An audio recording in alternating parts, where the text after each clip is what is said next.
नमस्कार, मैं हूं पूजा और आप देख रहे हैं स्टार न्यूज छत्तीसगढ़। तो चलिए बढ़ते हैं खबरों की ओर। शिवरी नारायण पहुंचे गिरीश देवांगन, कांग्रेस कार्यकर्ताओं ने किया आत्मीय स्वागत। प्रदेश सचिव संदीप अग्रवाल के नेतृत्व में हुआ आतिशी स्वागत। श्री शिव महापुराण कथा में हुए शामिल। शिवरी नारायण में धर्म एवं अध्यात्म की नगरी शिवरी नारायण में आयोजित श्री शिव महापुराण कथा में छत्तीसगढ़ राज्य खनिज विकास निगम के पूर्व अध्यक्ष गिरीश देवांगन शामिल हुए। उनके आगमन पर प्रदेश कांग्रेस कमेटी के प्रदेश सचिव संदीप अग्रवाल के नेतृत्व में कांग्रेस कार्यकर्ताओं ने अंबेडकर चौक पर फूल मालाओं एवं आतिशबाजी के साथ भव्य स्वागत किया। स्वागत के पश्चात गिरीश देवांगन श्री शिव महापुराण कथा स्थल पहुंचे, जहां उन्होंने कथाव्यास पंडित युवराज पांडी से आशीर्वाद प्राप्त किया तथा प्रदेश एवं क्षेत्र की सुख समृद्धि की कामना की।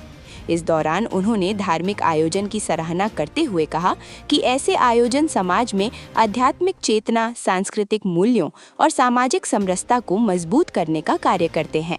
इसके बाद गिरीश देवांगन प्रदेश सचिव संदीप अग्रवाल के निवास पहुंचे, जहां कांग्रेस के वरिष्ठ एवं युवा नेताओं के साथ संगठनात्मक बैठक आयोजित की गई।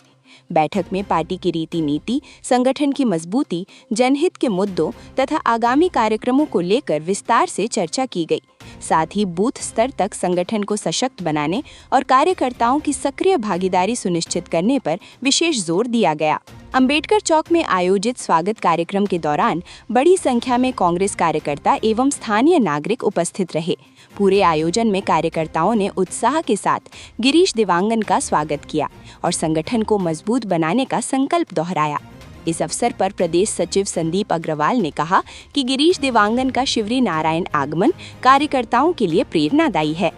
उनके मार्गदर्शन से संगठन को और अधिक मजबूती मिलेगी तथा पार्टी की जनहितकारी नीतियों को जन जन तक पहुंचाने में नई ऊर्जा प्राप्त होगी।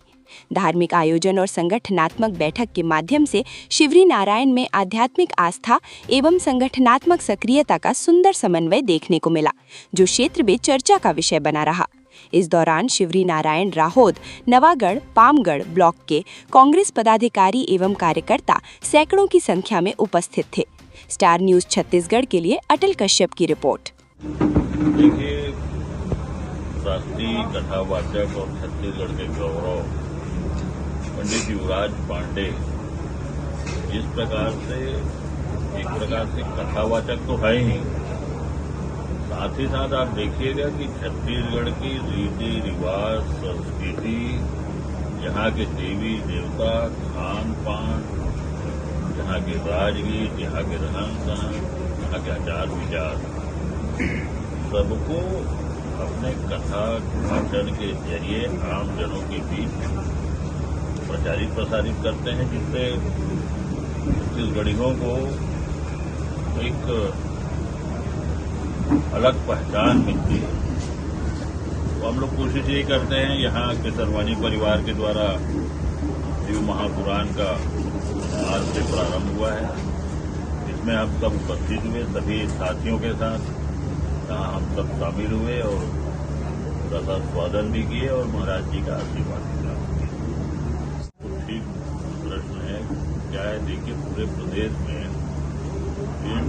3 साल में सरकार ने ऐसा कोई भी उल्लेखनीय कार्य नहीं किया। राम वन गमन परिपथ पूरे देश में एक अलग ही प्रकार से कार्यक्रम था, जिसके चलते जब राम भगवान वनवास के दौरान छत्तीसगढ़ में जहां जहां उनका भ्रमण हुआ, उसको चिन्हांकित करके पूर्ववर्ती सरकार ने, माननीय भूपेश बघेल जी ने, वहां राम भगवान से संबंधित जो भी स्मृतियां थी, जो भी वहां लोगों के द्वारा बताया गया, उस हिसाब से वहां तैयारी की गई। और एक गौरव की बात छत्तीसगढ़ को, क्योंकि भगवान राम को हम लोग छत्तीसगढ़ की भाषा मानते हैं। चंदखुरी में कौशल्या माता का मायके है, मंदिर है, सबको विकसित करने का काम माननीय भूपेश बघेल जी ने प्रारंभ किया था। लेकिन ये सरकार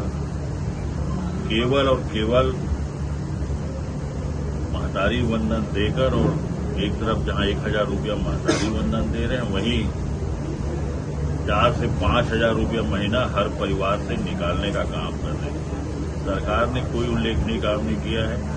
राम वनगमन परिपथ एक बहुत ही महत्वपूर्ण योजना है, हमारी आस्थाएं हैं, उसमें भी सरकार विफल है।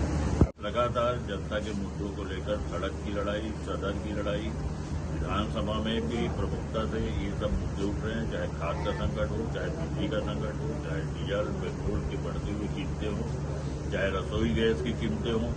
अभी आप देखिएगा स्मार्ट मीटर को लेकर लोगों में जमकर रोष है। उस मामले को भी लेकर कांग्रेस गली मोहल्ले में भी जाकर इस काम को कर रही है और लोगों के साथ कांग्रेस खड़ी है, उनके समस्याओं के साथ कांग्रेस खड़ी है। सभी छत्तीसगढ़ प्रदेशवासियों को सादर प्रणाम, जय जोहार।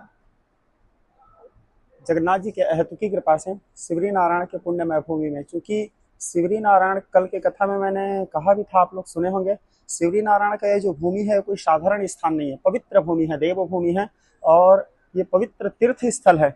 और आप लोग अनुभव किए होंगे यहाँ त्रिवेणी संगम भी है, 3 नदियों का संगम है। और ऐसे त्रिवेणी संगम में भगवान शिवरी नारायण माँ सबरी के तपस्थली और जहाँ भगवान नर नारायण विराजमान है या राम लक्ष्मण के स्वरूप में भी इसको मानते हैं। इस सत्र के मेरे कथा का शुभारंभ ऐसे पुण्यमय क्षेत्र में हुआ, ये मेरे लिए परम सौभाग्य का विषय है। और समस्त शिवरी नारायण के नगरवासियों को भी हृदय से सादर प्रणाम करते हुए, यहाँ के कण कण में विराजमान समस्त देवी देवताओं को प्रणाम करते हुए, भगवती चित्रोत्पला गंगा को सादर प्रणाम करते हुए यहाँ के कथा का शुभारंभ होने जा रहा है। भगवान महादेव हैं, उन्हें लक्ष्मणेश्वर महादेव भी कहते हैं, लक्षेश्वर महादेव कहते हैं, खरौद वाले बाबा कहते हैं। भगवान महादेव के यहाँ विशेषता, यहाँ 1.25 लाख छिद्र है और उस छिद्र का थाह आज तक कोई नहीं पाए हैं। यहाँ से 2 या 3 किलोमीटर है। और लखन लाल जी और रघुनाथ जी रावण और मेघनाथ का जब वध किए, चूंकि मेघनाथ और रावण दोनों ब्राह्मण थे तो उन्हें ब्रह्म हत्या लगा। ब्रह्म हत्या लगने के बाद ब्रह्म हत्या के दोष निवारण आकर के यही किए थे, ये भी राम वनगमन पथ मार्ग है, तो राम जी यही उपासना किए थे भोले बाबा के, इसलिए लखन लाल जी उपासना किए थे, इसलिए इनको लक्ष्मणेश्वर महादेव कहते हैं। और मैं भी जाऊंगा यहाँ 1-2 दिन के बाद में, थोड़ा सा स्वास्थ्य ठीक होने के बाद, और जा करके भोले बाबा के दर्शन करूंगा। यहाँ की कथा का परफेक्ट समय जो है वो 3 बजे से है और 2 बजे से हम लोग जनमानस को इसलिए आह्वान किया है क्योंकि 2 बजे हमारे जो संगीत पार्टी है वो बैठ जाती है और सुंदर सुंदर हमारे छत्तीसगढ़ के जो लोकगीत है, हमारे छत्तीसगढ़ की संस्कृति है, परंपरा है, उसको भजन के माध्यम से, गीत के माध्यम से दर्शाने का प्रयास करते हैं। 3 बजे मंच में मैं मंचस्थ होकर के भगवान महादेव के कथा श्रवण कराने का अल्प प्रयास करूंगा। सूर्य नारायण आए हैं।